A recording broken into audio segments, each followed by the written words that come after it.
ठाकुर टोला इस नाम के जैसे दो गांव हैं, तो ठाकुर टोला बेलगांव मंडल के नाम खोलने से सेंद्री मंडल का खुलता है जो लाल बहादुर नगर मंडल में आता है।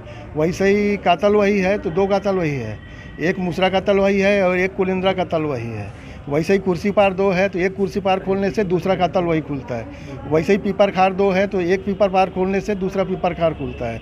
किसानों का बीमा नहीं हो पा रहा है और समिति वाले उसका बीमा की राशि काट के कहाँ जमा कर रहे हैं पता नहीं। किसानों से लगातार बीमा की राशि काटी जा रही है।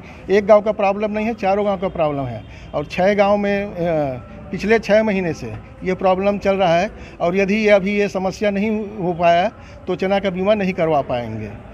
इसलिए हमने कलेक्टर साहब को आवेदन दिए हैं, अनुभागीय अधिकारी को आवेदन दिए हैं, तहसीलदार को आवेदन दिए हैं, वहाँ क्षेत्रीय विधायक भुवनेश्वर बघेल को भी आवेदन दिए हैं, लेकिन इस पर अभी तक कोई कार्यवाही नहीं हुआ है। अब कार्रवाई नहीं होती तो क्या करें? नहीं कार्रवाई होगा तो हम लोग चक्का जाम करेंगे ढारा में। प्यारा दास साहू, ग्राम ठाकुर टोला, डोंगरघाट विधानसभा क्षेत्र के बेलगांव ठाकुर टोला बेलगांव क्षेत्र के बीमा पोर्टल में किसानों की बीमा नहीं हो पा रहा है। ये पिछले 6 महीने से चल रहे हैं इस विषय को लेके।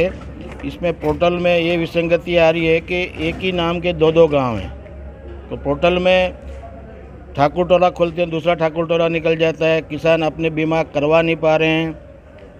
इससे पहले धान की फसल से पहले भी बीमा कराने का प्रयास किया, पहले भी आवेदन दिए हैं, लेकिन अभी तक उसका निराकरण नहीं हुआ। पूरे किसान परेशान हैं और किसानों के साथ ये है कि अभी भी समितियों द्वारा उनका पैसा, बीमा का पैसा काट लिया जाता है, जबकि उनका बीमा ही नहीं हो पाया। वर्तमान ये भी स्थिति है कि रबी फसल के से 15 तारीख तक लास्ट डेट है बीमा कराने की। अभी भी इनका पोर्टल खुल नहीं रहा है, इनका बीमा हो नहीं पा रहा है।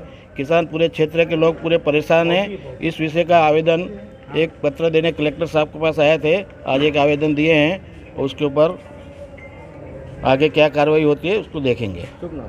रमेश पटेल, जिला भाजपा अध्यक्ष, राजनांदगांव।